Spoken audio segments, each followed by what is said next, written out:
Welcome back to the channel. Today, we are diving into something that has haunted the Fallout community for decades. This video explores what really happened in the final 24 hours before the Great War. What if someone actually tried to stop the bombs from falling?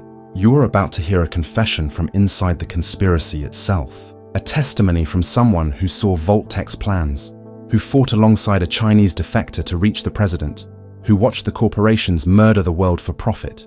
This is the story of the whistleblowers who tried to save us, the evidence they uncovered, and why even stopping the nuclear launches would not have changed our fate. The resource wars had already killed civilization. Vault-Tec just chose how it would die. And if you genuinely enjoy this kind of dark storytelling, consider subscribing and liking the channel, but only if it truly resonates with you. Now let me tell you about the day we almost survived. I need to tell you something before the radiation takes what is left of my mind. My name does not matter anymore. What matters is what I saw in those final 24 hours before the world burned. October 22nd to October 23rd, 2077. The day humanity had one last chance to pull back from the edge. The day we failed. You have been taught that the Great War was inevitable, that China launched first, that America retaliated. Clean narratives for a world built on ashes. But I was there in the rooms where the real decisions were made, and I can tell you this with absolute certainty.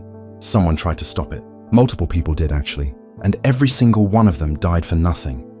I worked for the Enclave, not the oil rig contingent that everyone talks about now. I was middle management, a glorified paper pusher with enough clearance to see the files, but not enough authority to do anything about them. They called us coordinators. We coordinated resources between the shadow government facilities. We made sure the right people got into the right bunkers when the time came. We were complicit. I was complicit. But on October 22nd, something changed. It started with a phone call at 3:47 in the morning. My secure line, the one that almost never rang. A woman's voice, shaking but controlled. She said her name was Dr. Sarah Chen and that she worked for Vault-Tec's executive planning division. She said she had proof that the bombs were not coming from China. She said Vault-Tec was going to drop them. I told her she was insane. I hung up. I stared at the phone for 11 minutes before it rang again.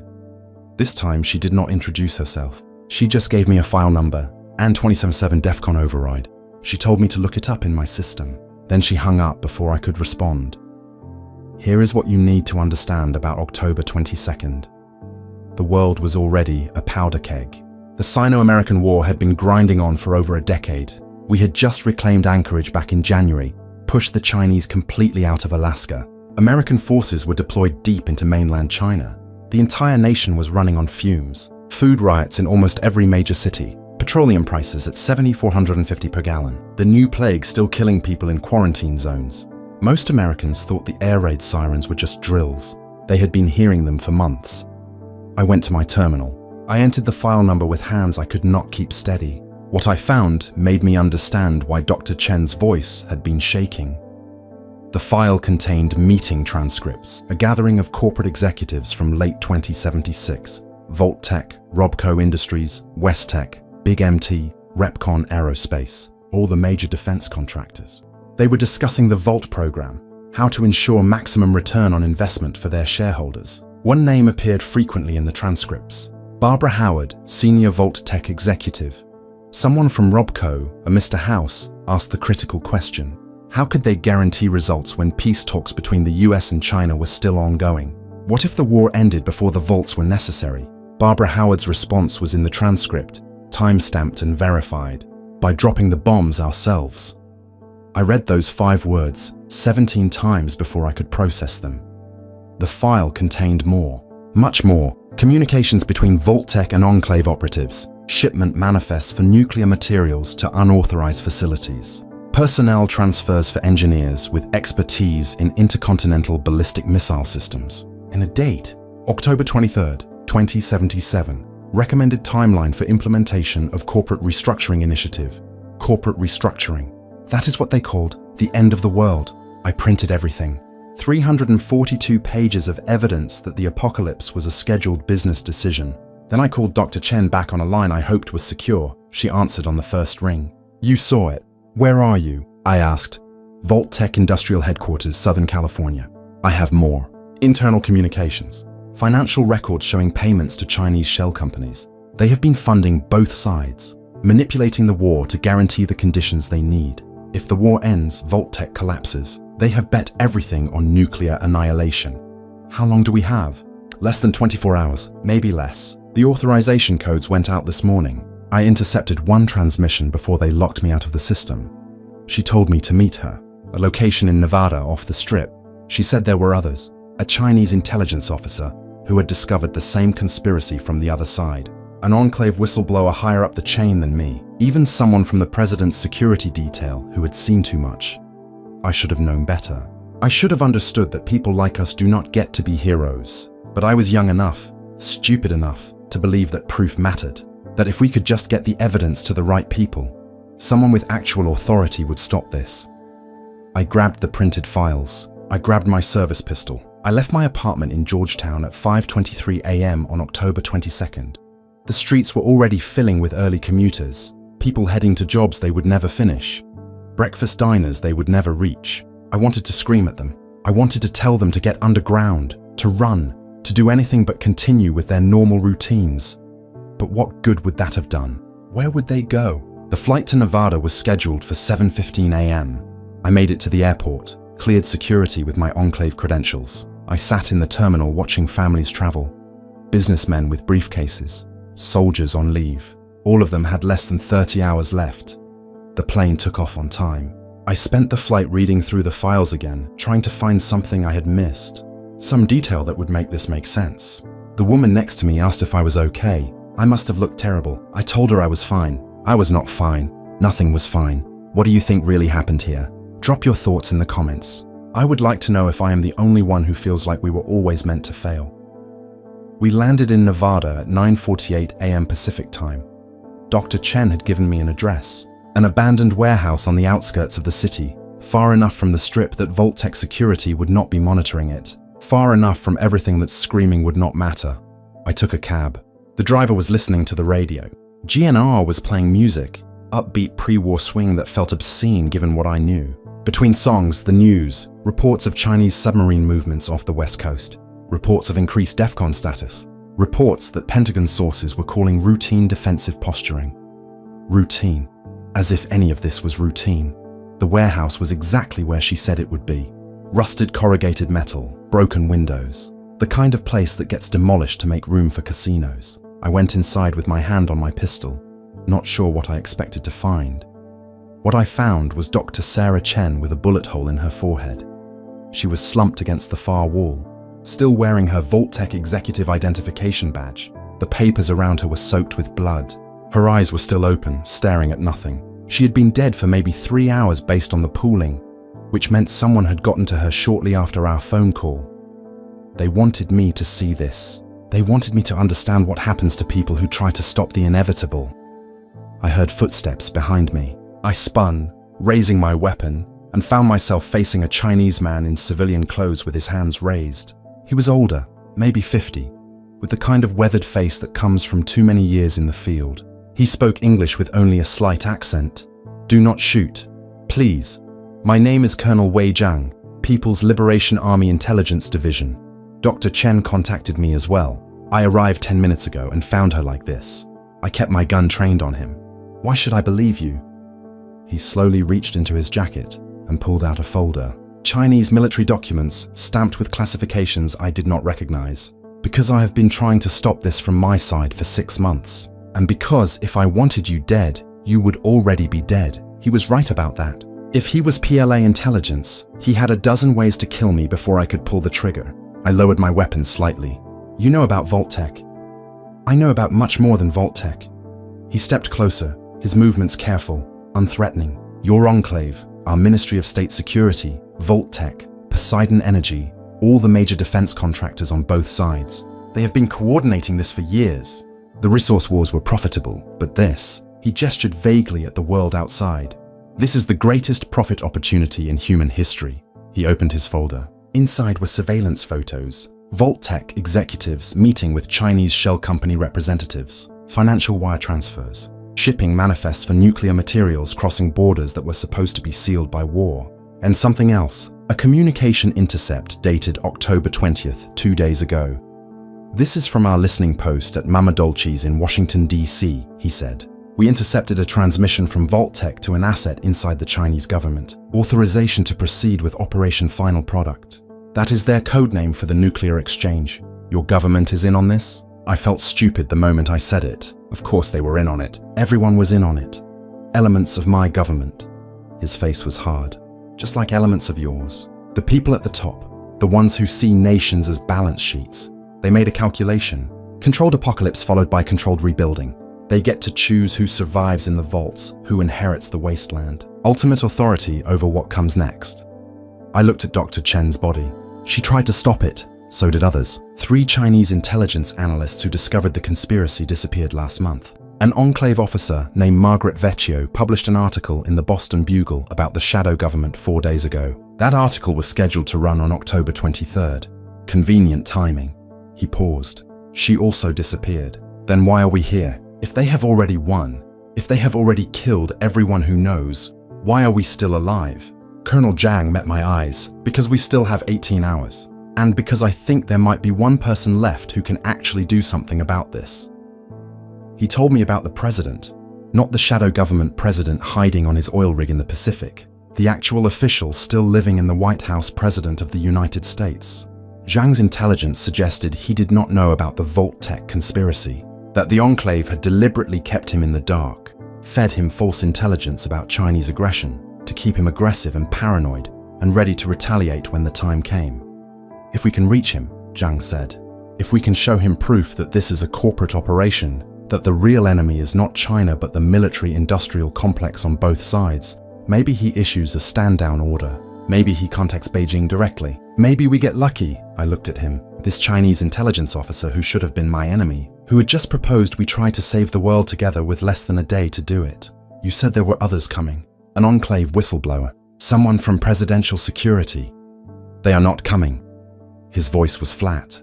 I checked the news while waiting for you. Car accident on the highway outside DC this morning. 2 dead. The descriptions match the people Dr. Chen mentioned. Another convenient accident. Another message about what happens to people who try, but we tried anyway. Because what else could we do? Sit and wait for the bombs? Go underground with the rest of the Enclave and pretend we did not know this was murder? We left the warehouse at 11:34 a.m. Pacific time, October 22nd, 2077. 18 hours and 13 minutes before the world ended. We had to get to Washington, D.C. We had to reach the president. We had to make him understand. We had to try. Getting from Nevada to Washington, D.C. in 18 hours should have been impossible. But Colonel Zhang had resources I did not expect. A contact at Nellis Air Force Base. Someone who owed him favors from back when information still flowed between nations instead of bullets. We drove in silence, both of us processing what we were about to attempt. Both of us knowing the odds were worse than bad. The base was chaos when we arrived. Troop movements, equipment being loaded for deployment to China, soldiers who looked too young to understand they were being sent to die. Zhang's contact met us at a side gate, a sergeant with tired eyes who did not ask questions when Zhang showed him certain documents. You have 2 hours, the sergeant said. After that, command locks down all non-essential flights. DEFCON posture is escalating. By tonight we will be at DEFCON 2, 1 step below nuclear war. My throat felt tight. The transport was a cargo plane, stripped interior, no passenger comforts. We took off at 1:47 p.m. Pacific time. I watched Nevada disappear beneath us and wondered if I would ever see it again. Wondered if there would be a Nevada to see after tomorrow morning. Zhang sat across from me, reading through his documents again. After 20 minutes of silence, he spoke. You want to know why I am doing this? Why a Chinese intelligence officer is trying to stop his own government's victory? I had been wondering that. Yes, I have a daughter. She is 8 years old. She lives in Beijing with her mother. When I joined the PLA, I thought I was protecting her future, building a strong China that could stand against American imperialism. He looked at me. Then 6 months ago, I discovered what our Ministry of State Security was actually planning. That they were collaborating with your Enclave and Vault-Tec to ensure mutual destruction. That my daughter was not part of the plan. That she would burn with everyone else while the elites hid underground. His voice stayed level, but his hands were shaking. I have been trying to extract her, get her out of Beijing before October 23rd.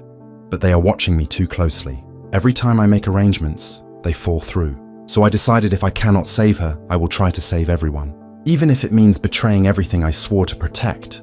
I understood him then. We were the same. Both of us caught in a system too big to fight, too evil to ignore. Both of us choosing to try anyway because the alternative was living with ourselves after. I do not have children, I said, but I have a sister in Philadelphia. She is a teacher, 3rd grade. She called me last week and told me about a student who asked if the air raid sirens meant the war was coming here. My sister told the kid not to worry, that America would keep them safe. I looked out the window at clouds that seemed too normal, too peaceful. I let her believe that lie. Zhang nodded slowly. Then we understand each other. The flight took 4 hours. We landed at Andrews Air Force Base at 9:52 p.m. Eastern Time. October 22nd was bleeding into its final hours. We had maybe 10 hours left before the authorization codes went active, if Zhang's intelligence was correct. 10 hours to reach a president who probably did not want to hear what we had to say.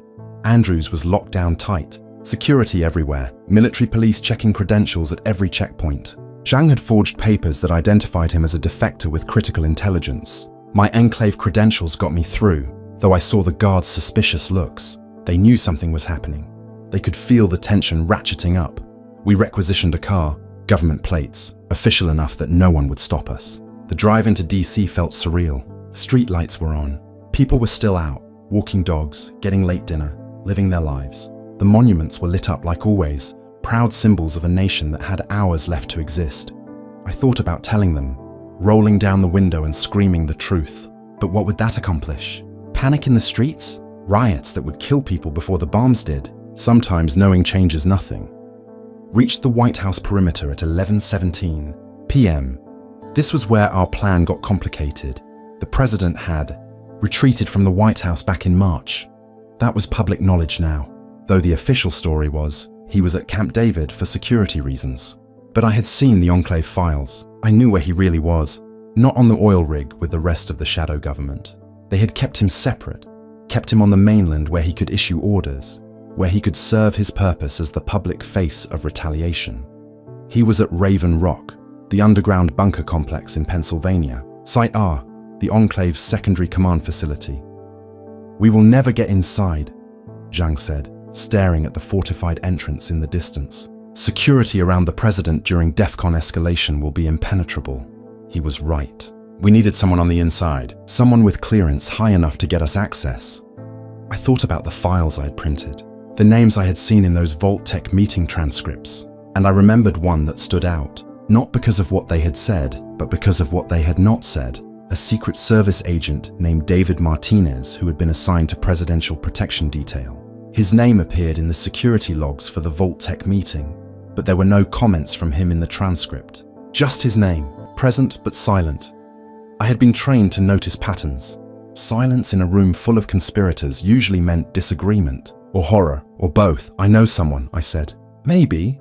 I used a secure phone to call a number I should not have had. Martinez's personal line, one I had pulled from the Enclave database before I left. It rang 4 times. 5. I thought it would go to voicemail. Then a man's voice, cautious.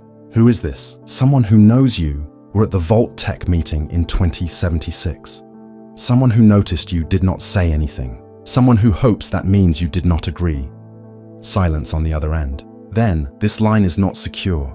Nothing is secure anymore. We have proof of what they are planning. Dr. Sarah Chen's files, Chinese intelligence intercepts, financial records, everything. We need to get it to the president before 9:13 a.m. tomorrow." Dr. Chen is dead, so he knew about her. "I know, I found her body, but her files survived." "Agent Martinez, if you were disgusted by what you heard in that meeting, now is your chance to do something about it." Another pause. Longer this time. I could hear him breathing, weighing his options, calculating risks. Finally, Raven Rock. Service entrance C, 2 a.m. "Come alone. I am bringing someone. A Chinese defector with intelligence you need to see. Then you are both insane, but fine. 2 a.m. If you are late, the door closes and you can die with everyone else." He hung up. Zhang looked at me. "Can we trust him?" "No, but we do not have a choice." The drive to Pennsylvania took 2 hours. We pushed the car as fast as we dared, racing against a clock that felt like it was accelerating. The highways were emptier than they should have been. I think some people knew on some level. Animals flee before earthquakes. Maybe humans can sense apocalypse too in their bones. We reached Raven Rock at 1:47 a.m. October 23rd now, the day the world was scheduled to end. We had 7 hours and 26 minutes. Service entrance C was a nondescript door set into the mountain face, hidden behind false rock and security measures I could not begin to identify. We sat in the car waiting, watching. At exactly 2 a.m. the door opened. A man in a dark suit stepped out. Agent Martinez. He was younger than I expected, maybe 35. Hispanic features, close-cropped hair, the kind of face that could blend into any crowd. He scanned the area with practiced efficiency before gesturing us forward. "You have 5 minutes to convince me not to arrest you both," he said as we approached. "The Chinese spy goes first." Trong handed him the folder. Martinez read through it with a small flashlight, his expression unchanging. But I saw his jaw tighten, saw the moment he realized everything he feared was true. "This is authenticated?" he asked. "Yes. Cross-referenced with American intelligence that your colleague has." I gave Martinez my printed files, the Vault-Tec transcripts, the authorization codes, the financial trails, all of it. 342 pages of proof that the end of the world was a business decision. Martinez read in silence for 3 minutes. Then he looked up at us with eyes that had seen too much. "The president does not know. I have suspected for months that the Enclave is feeding him false intelligence, but I had no proof. This," he held up the papers, "this changes everything." "Will he listen?" I asked. "I do not know. He is under enormous pressure. The Joint Chiefs are pushing for preemptive strikes. The Enclave advisors are showing him satellite imagery of Chinese troop movements, submarine deployments, all of it designed to make him think attack is imminent."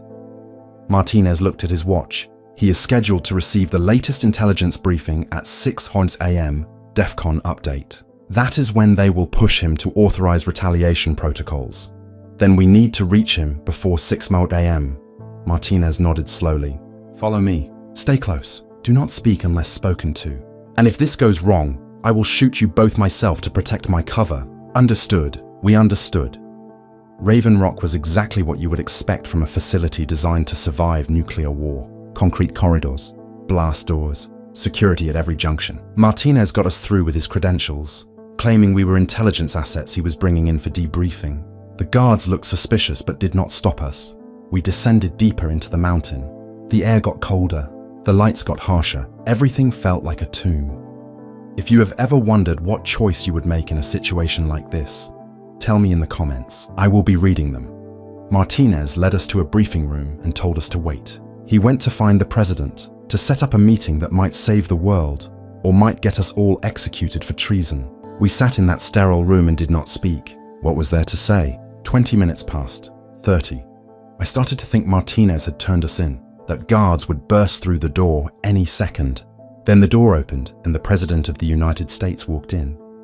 He looked exhausted, like a man who had not slept in weeks. He was wearing a suit despite the early hour, maintaining appearances even underground. 2 Secret Service agents flanked him, hands near their weapons. Martinez stood behind them, his face unreadable. The president sat down across from us. "Agent Martinez tells me you have proof of a corporate conspiracy to start nuclear war. You have 2 minutes to explain before I have you detained as enemy combatants." I pushed the files across the table. "Sir, Vault-Tec and elements of the Enclave have been manipulating both sides of the Sino-American War. They plan to initiate nuclear exchange themselves at 9:13 a.m. this morning to ensure their vault program remains profitable and to establish corporate control over post-war reconstruction. This is not a Chinese first strike scenario. This is murder for profit." The president picked up the files, started reading. His face went from skeptical to confused to horrified in the span of 3 pages. "Where did you get this?" "Dr. Sarah Chen, Vault-Tec executive. She was killed yesterday for trying to expose this. Colonel Zhang here has corroborating intelligence from Chinese sources showing coordination between defense contractors on both sides." Zhang spoke for the first time. "Mr. President, my government has been deceived as well. Elements of our Ministry of State Security believe they are partnering with your enclave to ensure mutual survival of elites. But the actual plan is total annihilation with controlled rebuilding under corporate authority. Neither of our governments will survive this. Only Vault-Tec and their partners." The president kept reading. 5 minutes. 10. The room was silent except for the rustle of papers. Finally, he looked up at Martinez. "Is this credible?"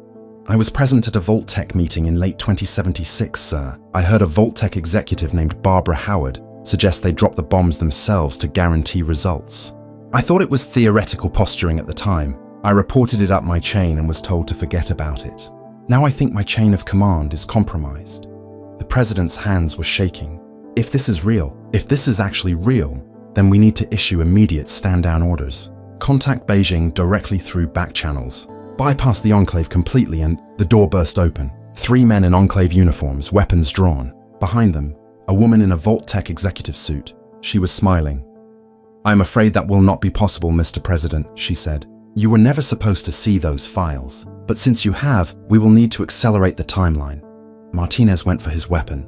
He was fast, trained, professional. He was also outnumbered. 3 shots echoed in the small room. Martinez went down hard, blood spreading across his chest. He tried to speak, could not, and died staring at the ceiling with eyes that still looked surprised. The president stood up. "This is treason. I am ordering you to stand down immediately." The woman laughed. Actually laughed. "Sir, with all due respect, you have not been in charge for months. The Enclave has been running operations through proper channels. You are just the signature. And we do not need your signature anymore." She looked at her watch. It was 3:34 a.m. "Authorization codes go active in 5 hours and 39 minutes. Chinese submarines will detect our first launches at 9:13 a.m. Beijing will retaliate at 9:26 a.m. By 9:47 a.m., the surface will be sterilized and we will be safe underground with our selected populations. Evolution does not mourn the weak, Mr. President. It celebrates the strong who survive." She nodded to the guards. "Take him to holding. Kill these 2 and make it look like a Chinese assassination attempt. That will give us good cover for the acceleration." The guards moved toward us. Zhang went for a weapon he did not have. I raised my hands, knowing it would not matter. This was always how it was going to end. We were never going to stop this. But we tried. God help us, we tried. The president spoke before they could shoot us. "Wait." His voice carried authority, even now, even betrayed. "If you are going to murder the world, at least let me understand why. Why go through all of this? The decades of war, the manipulation, the deaths. You already had power. You already had wealth." The Vault-Tec executive smiled. "Had, Mr. President, past tense. The old world was dying. Resource depletion, economic collapse, social unrest. We were managing decline, but in the ashes of nuclear fire, we get to build something new, something better. A world where the worthy survive and rebuild according to our design. No more democracy slowing progress. No more regulations limiting profit. Just pure evolution guided by those intelligent enough to plan for it." "You are insane," Zhang said quietly. "We are visionary. There is a difference." She checked her watch again. "But this conversation is over. We have a schedule to keep." The guard closest to me raised his weapon. I closed my eyes. Thought about my sister in Philadelphia. About how she would never know what happened. About how she would die thinking I could have saved her if I had just tried harder. Then the lights went out. Emergency lighting kicked in after 3 seconds, bathing everything in red. Alarms started blaring. Someone was shouting about a security breach. The Vault-Tec executive was yelling into a radio, demanding status reports. In the chaos, the president grabbed my arm and pulled me toward a side exit. Zhang followed. We ran through corridors I did not recognize. The president knew this facility, knew the escape routes. Behind us, gunfire, shouting, the sounds of the Enclave trying to lock down their prize before he could do anything to stop them. "There is a communication center," the president gasped as we ran. "Direct line to Moscow, Beijing, all major capitals. If I can just reach it, broadcast what we know, maybe someone on the other side will listen." We turned a corner. Found our path blocked by 2 more Enclave guards. They raised weapons. Zhang tackled the first one. Fought with the desperate strength of a man who knew his daughter was running out of time. I grabbed for the second guard's rifle. We struggled. The weapon discharged, deafening in the enclosed space. I felt something hot across my ribs, but did not stop fighting. The president picked up a drop pistol and shot the guard I was fighting. Shot him 3 times center mass like he had been trained for this. Like he understood that his own government had become the enemy. We kept running. My side was bleeding, but I did not slow down. Could not slow down. We had maybe 4 hours left, maybe less, if they accelerated the timeline, like the executive had threatened. The communication center was behind 3 locked doors. The president's credentials opened the first 2. The third required a code he did not have. Zhang pulled out a small device, something Chinese intelligence had given him for situations exactly like this. He attached it to the lock. It started cycling through combinations. Behind us, footsteps. The Enclave was coming. We had maybe 90 seconds. The lock clicked open at 73 seconds. We burst into the communication center and found it empty. Banks of equipment, screens showing global satellite feeds, direct lines to every nation that still had functioning governments. The president went straight to the main console and started entering commands. This is President William Chambers transmitting on all emergency channels. What I am about to tell you will sound impossible, but I have proof. The nuclear war you are preparing for is not a natural escalation of conflict. It is a coordinated corporate operation designed to ensure Vault-Tec and Enclave control of post-war reconstruction. They plan to initiate launch at 9:13 a.m. Eastern Time. I am uploading classified documents now showing the transmission cut off. Every screen went black. Then they flickered back on showing a different face. The Vault-Tec executive, broadcasting from somewhere else in the facility. Mr. President, your clearance has been revoked. Your transmission has been blocked. And in approximately 3 hours and 47 minutes, none of this will matter. You cannot stop what is already in motion. The president slammed his fist on the console. There has to be another way, another route to... There is not. Zhang's voice was hollow. He was standing by a window that showed the outside world through cameras. The sun was starting to rise. October 23rd, 2077.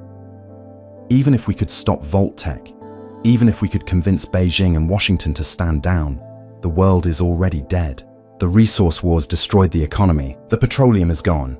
The uranium reserves are depleted. Fusion technology came too late and in too limited quantities. Within 5 years, civilization would collapse anyway. Starvation, disease, resource wars that make the last decade look peaceful. He turned to face us. Vault-Tec did not create this problem. They just chose to profit from it. And maybe, in their sick way, they are right. Maybe controlled annihilation and corporate managed rebuilding is better than slow death and chaos. You cannot believe that, I said. Your daughter, my daughter is dead either way. His composure finally broke. Fast with nuclear fire or slow with starvation. At least with the bombs, she will not suffer long. At least she will not have to watch the world eat itself. The president looked at both of us. So we give up? We just let them murder billions. We already lost, sir. I pressed my hand to my bleeding side. The moment petroleum reserves hit critical in 2050, the moment fusion research fell behind schedule, the moment corporations realized they could profit from apocalypse. We lost decades before anyone tried to fight. The door burst open. Enclave guards flooded in. They did not shoot. They just surrounded us with weapons raised, waiting. The Vault-Tec executive walked in behind them. She looked at the president with something almost like pity. You tried. I respect that. But the future belongs to those who plan for it, not those who mourn what could have been. She gestured to the guards. Take the president to his quarters. Let him watch the new world being born. Kill the other two. As they dragged us away, I saw the clock on the wall. 6:47 a.m. 2 hours and 26 minutes until the first launches. 2 hours and 26 minutes until everything ended. They separated us. Put me in a holding cell with concrete walls and a single camera. I sat there and watched the minutes tick by on a digital display they had helpfully installed. Maybe they wanted me to appreciate the countdown. Maybe they just wanted me to suffer. At 8:30 a.m. the door opened. A guard threw Zhang into the cell with me. His face was bloodied, but he was alive. We looked at each other and did not speak. What was there to say? At 9 a.m. they turned on a monitor in the cell, showed us satellite feeds, Chinese submarines positioning off the west coast, American missile silos going to final alert status, the machinery of annihilation spinning up like it had always been designed to do. At 9:13 a.m., we watched the first missiles launch from both sides simultaneously. Perfect coordination, perfect timing, proof that Zhang had been right all along. Both governments working together to ensure mutual destruction under corporate guidance. The guard watching our cell smiled. Welcome to the future, gentlemen. Hope you enjoyed the past. At 9:26 a.m., the retaliatory strikes began. The monitor showed nuclear blooms spreading across maps of China, Russia, the United States, Europe, anywhere with strategic value, anywhere with people. At 9:42 a.m., the feed cut out. Electromagnetic pulses taking out satellites. The screen went to static. At 9:47 a.m., I felt the bunker shake, felt the mountain itself shudder as megatons of explosive force rewrote the surface world. Raven Rock was deep enough, fortified enough. We would survive down here. We would get to watch the aftermath. The guard was laughing, actually laughing. Your sister in Philadelphia? Gone. Your daughter in Beijing? Gone. Everyone you ever knew, everyone you ever loved, everyone who ever had a chance at tomorrow, all gone. And you get to live with that knowledge for however long we decide to keep feeding you. He was right. This was worse than dying. This was living. I looked at Trong. He looked at me. We both understood that we had been allowed to survive for one reason: to bear witness, to remember what the world was before Vault-Tec decided to improve it. The radiation will take me eventually. It is already in my system from the surface exposure during our escape attempt. But before it does, I needed to tell you this story. I needed you to understand that someone tried to stop it. Multiple people tried. We fought against the corporations, against the shadow government, against the machinery of apocalypse itself. We lost, but we tried, and maybe that matters. Maybe in whatever world grows from these ashes, someone will find this recording and know that the Great War was not inevitable. It was not Chinese aggression or American imperialism. It was murder for profit. It was corporations choosing extinction over reduced quarterly earnings. Remember that. Remember us. Remember that preventing the bombs would not have saved you. The world was already dying. Vault-Tec just chose when and how it would end. War never changes, but neither does greed.